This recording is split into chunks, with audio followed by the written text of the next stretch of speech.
Hello and welcome to another reading from the book In Heavenly Places, a daily devotional.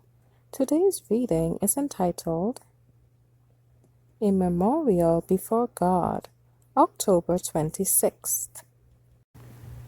Thy prayers and thine alms are come up for a memorial before God. Acts 10, verse 4. It is a wonderful favor for any man in this life to be commended of God as was Cornelius. And what was the ground of this approval?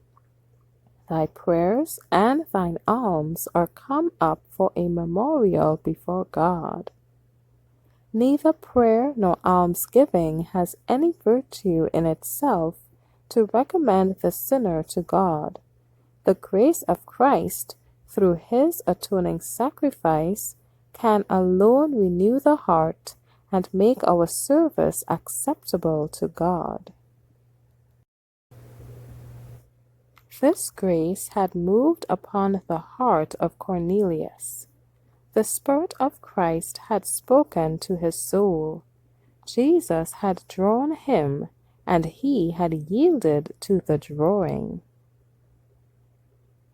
His prayer and alms were not urged or extorted from him. They were not a price he was seeking to pay in order to secure heaven, but they were the fruit of love and gratitude to God.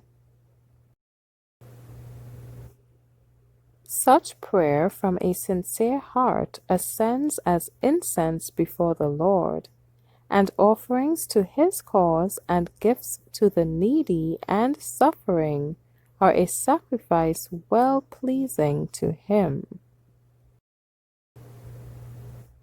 Thus the gifts of the Philippian brethren, who ministered to the needs of the Apostle Paul while a prisoner at Rome, are said to be an odor of sweet smell, a sacrifice acceptable, well-pleasing to God. Philippians 4, verse 18. Prayer and almsgiving are closely linked together, the expression of love to God and to our fellow men. They are the outworking of the two great principles of the divine law: Thou shalt love the Lord thy God with all thy heart, and with all thy soul, and with all thy mind, and with all thy strength. And thou shalt love thy neighbor as thyself. Mark 12, verses 30 and 31. Thus, while our gifts cannot recommend us to God or earn his favor, they are an evidence that we have received the grace of Christ. They are a test of the sincerity of our profession of love. The offerings that are the fruit of self-denial, prompted by love, are represented by the words spoken by God to Cornelius.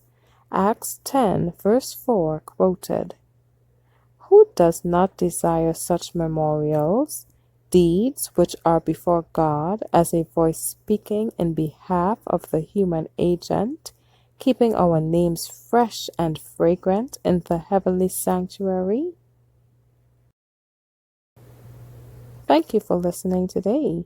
Be sure to join me tomorrow for another reading from the book In Heavenly Places. God bless you.